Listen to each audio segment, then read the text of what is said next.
The Knights Templar were a major organization in the Middle Ages that inspired many of today's institutions and contributed to the emergence of corporate banking and financial instruments through the bank-like organization they established.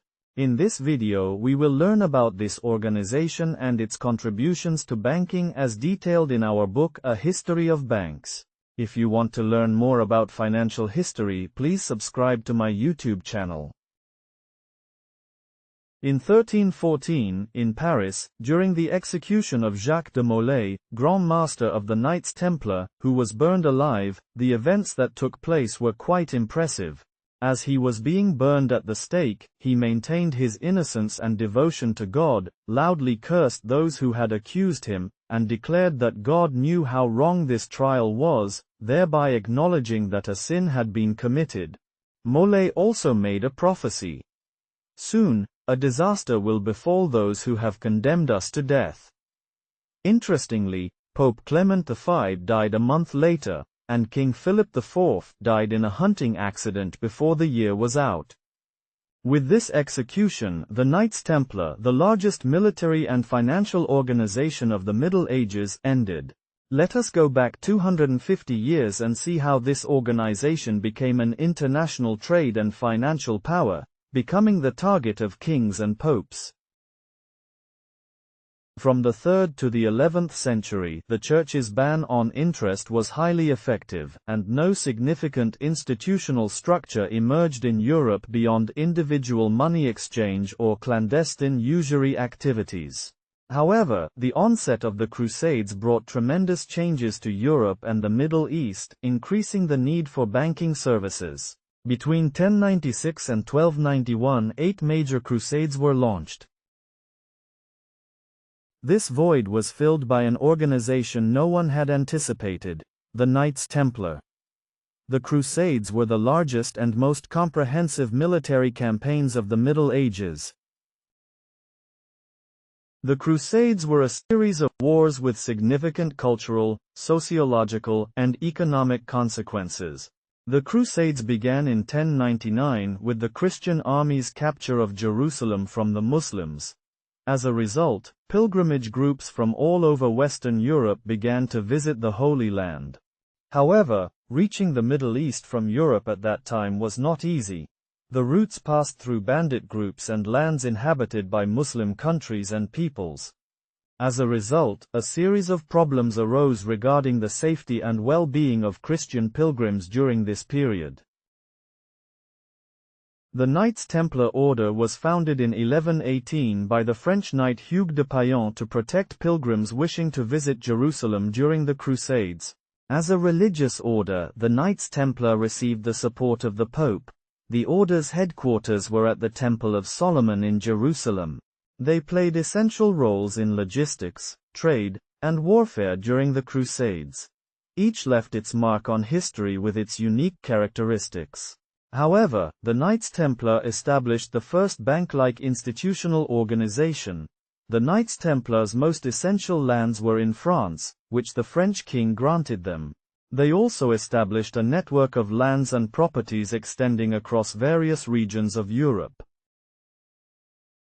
The success of the Knights Templar was mainly due to their institutional structure as a multinational Christian order of monks who upheld high values. With their institutional understanding far ahead of their contemporaries, they inspired modern banking and left a significant mark for 200 years. This was particularly evident in their relationship with the Church as an institution that carried out financial transactions. The Knights Templar were not affiliated with any country, their only allegiance was to the Pope and the Church. They took particular care to avoid usury and loan sharking, which the Church prohibited. However, we know that it was not technically easy to prevent the use of interest in banking and money matters, and this was also a very sensitive issue for the Church. Therefore, the Knights Templar needed more pragmatic interpretations. Although the Church was opposed to the practice of interest, the practices of the Western and Eastern churches differed. In the East, especially for commercial ventures, moderate control over lending was considered more acceptable than overly strict and ineffective control. In the early 10th century in the Byzantine Empire, Emperor Leo VI permitted interest rates not to exceed 6% for most loans, with rates as high as 12% for high-risk commercial ventures. The Knights Templar in the West also developed alternative methods to cover the cost of debt, thereby avoiding conflict with the Church. For example, some Templar Knights in southern France included a clause in their loan agreements stipulating that if the value of the currency depreciated between the date the loan was granted and the repayment date, the borrower would be required to pay the lender a fixed amount as compensation, similar to interest. When the Crusaders lost Jerusalem in 1291, most of the Knights Templar returned to France, where their power was strongest. The Knights Templar clashed with King Philip IV of France, who owed them 400,000 florins and was unhappy with their wealth and independence. In 1307, Philip seized upon the accusations of a Knight Templar to launch an investigation aimed at cancelling the debt and seizing their assets. The king pressured Pope Clement V to support the arrest of the Knights Templar. On Friday, October 13, 1307, all Knights Templar in France, including Grand Master Jacques de Molay, were arrested and handed over to the Inquisition. Many were executed and their property was confiscated. Some Knights Templar reportedly escaped to England, Switzerland, and other places, secretly continuing their activities. The Knights Templar owned European properties and generated income from farms, mills, and land. They used their wealth to pioneer financial practices that inspired modern banking, including property management, deposits, loans, transfers, safekeeping, and accounting. Wealthy landowners often entrusted the management of their properties to them under the common law trust system. During the Second Crusade, pilgrims and knights relied on the Knights Templar to manage their assets while away.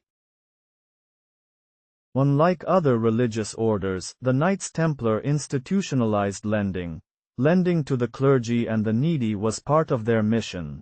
The Knights Templar pioneered the first credit letters to assist crusaders and pilgrims. The Knights Templar also acted as intermediaries in international money transfers. King Henry III of England used encrypted instructions to repay a debt through the Knights Templar's house in Florence without physically transferring the money. Such transactions reduced risk and enabled the Crusades to be financed efficiently. The Knights Templar also functioned as secure vaults for merchants, nobles, and kings. They stored valuable items such as gold, jewels, and legal documents. The papacy also relied on the Knights Templar to safely transfer and store funds. The Knights Templars' financial role gave them political influence. In Spain, the Grand Masters were invited to the royal court and appointed as arbitrators and tax collectors. According to legend, the surviving Knights Templar fled to Switzerland after their suppression. While some claim that in 1315 the Swiss helped defeat the Habsburgs at Morgarten and inspired Switzerland's unique banking traditions, there is little concrete evidence to support these claims. Nevertheless, the legacy of their financial innovations endures to this day.